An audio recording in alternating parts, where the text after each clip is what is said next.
Hi everyone, I'm Chuck Gollop with Bright Birch, brokered by eXp Realty, and we are on one of my favorite blocks in the Twin Cities, historic Grand Avenue.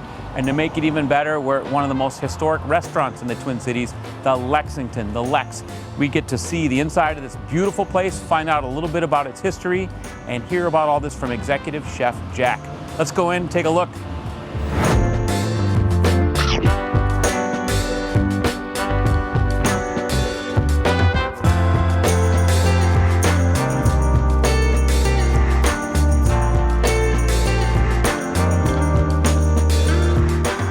We are here with Jack Riebel. He's the executive chef and he's part owner of the Lex, the Lexington. Tell us a little bit about the history of this place. It's amazing. Well, the history is pretty amazing, right? I mean, it's been here now, the building itself about 110 years and has a functioning restaurant for over 80. So It's pretty remarkable. And you're actually sitting in the Williamsburg room, which is the original part of the very first restaurant that was built by the McLeans. And you guys obtained this restaurant when? In 2015, Josh Thoma and I and Kevin Fitzgerald bought the business. And it had, I've talked to Josh about this before, but it had really fallen into disrepair. It had been kind of abandoned for a couple of years, and you guys just... Yeah, I think since 2011, so almost 5 years, right? So a long period of time. And it was kind of, I mean, the carpet had to be from like 1940 when they tore it up. I don't know how old it was, but it smelled of age, let's just say that. And then how long did it take you guys to actually renovate it and get up and running? The entire process was 2 years, and several $1 million later, here we sit. That explains the nice, well-finished bar. Yeah. I really like it. How many square feet is this place? 'Cause I'm a realtor, I need to know. I mean, even if you talk about the basement and on all 3 floors, now pushing 26,000. That is huge, right? Massive, yeah. It's really an interesting place, right? Because it kind of functions as a neighborhood bar in one capacity, and then of course the celebratory restaurant on top of it. So it's really, it is a cool culture that's kind of been cultivated here over the years. Well, you and I were just talking off camera about how we both grew up in this neighborhood.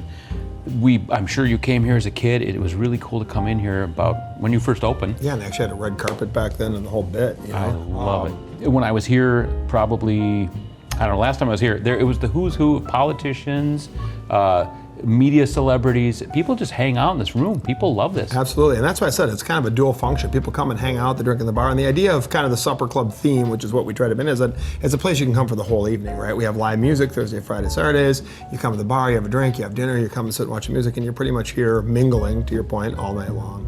What is your favorite dish, Executive Chef Jack? Wow, that's like asking a parent which their favorite kid is. Oh, right? I can tell you which my dish is. You know, I like it all. What I really like is I like the rooftop. I like the variants. You know, we do a very tiki theme, small plate. We keep it more casual up here.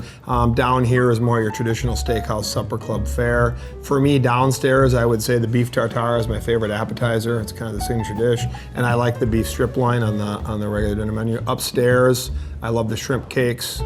You know, the chicken wings. So it's really nice that there's a variance, you know.